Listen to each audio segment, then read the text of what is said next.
Good morning. How are we? Hope we are all good. I was hoping I'd have a tan this morning. We started our outside sessions yesterday.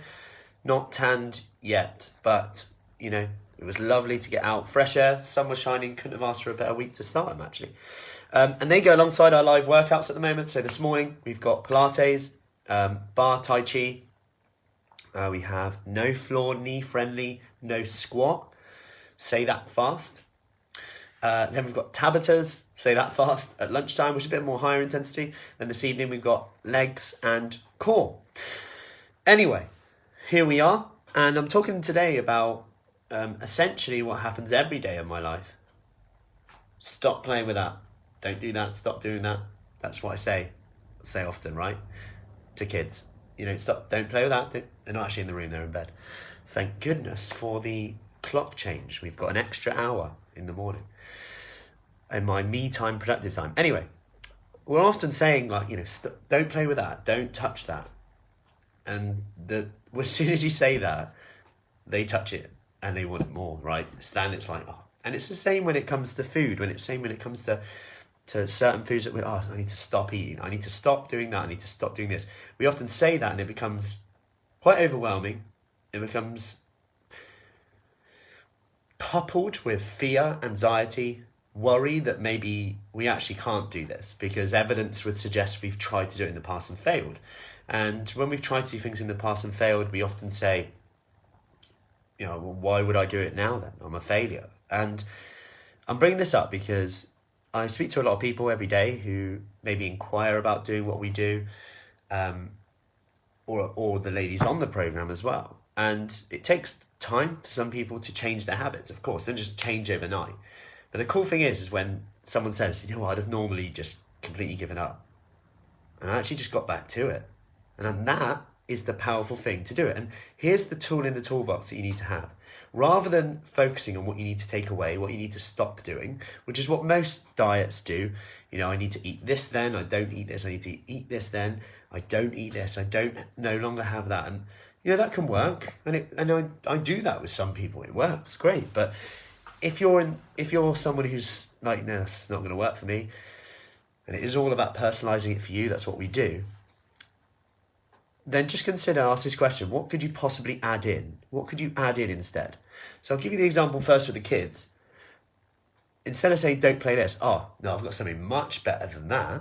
I've got these juggling balls that I'm not sure I'm going to give them to you though, because right, I'll give you one. All right, come on in, let's play. All of a sudden, they want the juggling balls, and they're not hanging from a plant which Mrs. Fruci wants to keep. And morning, Joss. And the result of that is that they're focusing now on what they get. They now get the juggling balls, and we've got to use it with ourselves. So for me, for example, I talk about Ribena a lot. Ribena saves my sweet tooth so many times. I love a hot Ribena or just a Ribena after a meal. And that sounds really odd, but the alternative is I'm kind of craving something a bit sweet, but I'm not actually hungry. I'm not hungry at all. Morning, Vicky. Give me a hello if you're coming in on replay. But what I'm saying here is focus on what you can add in instead. So this could be, how can I possibly add in more protein to my diet? We know if we add in more protein to our diet, this is going to help with our hunger. This helps with our skin, hair, nails, recovery from exercise, especially if we're trying to add it in, whether that's walking, whether that's a workout, whether that's you've gone back to doing stuff since the 29th, a bit more walking, whether it's workout outside, whether it's inside, whatever it is. We know it's going to help with that. It can also be digested differently and absorbed differently to other nutrients. You might find that what they see in research is people who have higher protein diets generally have a better time keeping the weight off and also losing the weight, generally. And by higher, I don't mean like super high keto, Atkins kind of style. Morning, Natalie. I actually just mean higher than the standard diet, which is standard Western diet, which is often actually low in protein. So how could you possibly add in this? Because now we could have been talking about snacking a minute ago. You need to stop snacking on X, Y, Z. And it becomes very negative talk. And of course, and you just walk around and people have said to me, oh, Matt, yeah, I was doing this slimming clone every week. It was just like, I knew what I was doing wrong, but people were just telling me what I already knew that I was doing wrong. And it did nothing for me. And I knew what to do, but there was no real, it was just focusing on how we don't want to feel. And that's what we often do. Why am I tired? I don't want to feel like this anymore. You can do it with feelings as well. I hate feeling like this.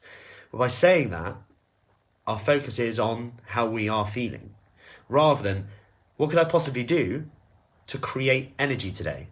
Or how do I want to feel? What am I willing to do to create that feeling today? All of a sudden, I now have a strategy. Morning, Sue. I now have a strategy to feel a certain way. Because whether we know it or not, you and I have a strategy for feeling rubbish and a strategy for feeling good. If I'm low in energy, I can pretty much guarantee I went to bed later than 10. I know, rock and roll lifestyle.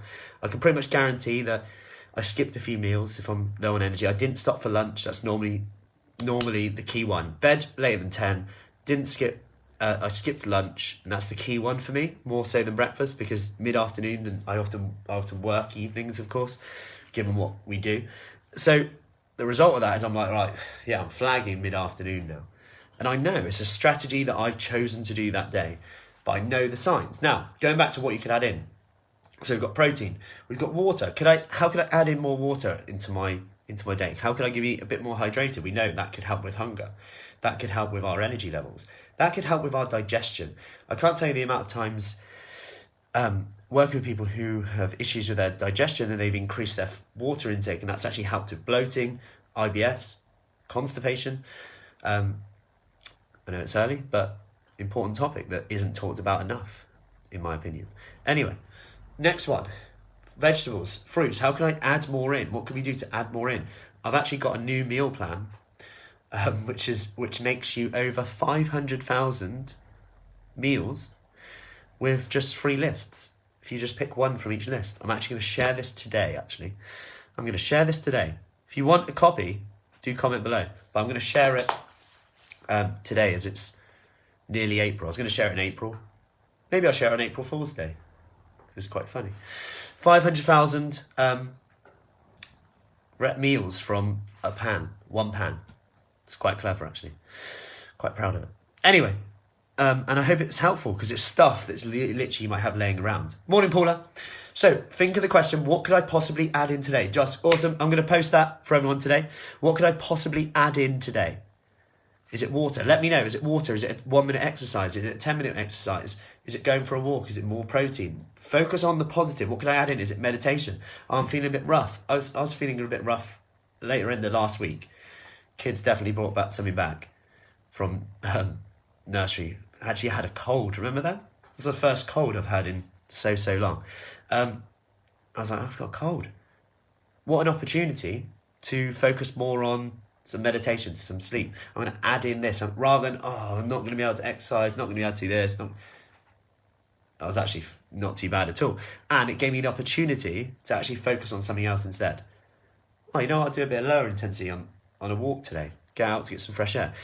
There's always something you can add in. And when you're always focusing on the add in, you have something to do to change the way you feel. Change the way you feel, that'll change what you do. That'll change the results you get. Just like I've learned not to say to the kids, stop doing that. Instead, just change their attention away. I've got something better than that. You don't have to climb on top of the fridge. You can climb on top of the sofa, or in this Amazon empty box now, and I'm going to wheel you around, push you around in this empty Amazon box, which is the funnest thing ever. That is how I change their attention. Energy goes where your attention goes.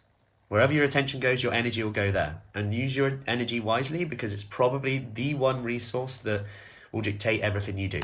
So, hope that helps. Any questions, let me know. Make it a great day. Control what you can. What can you add in? Water, protein, exercise, vegetables, fibre. Get those keys right. The rest will take care of itself.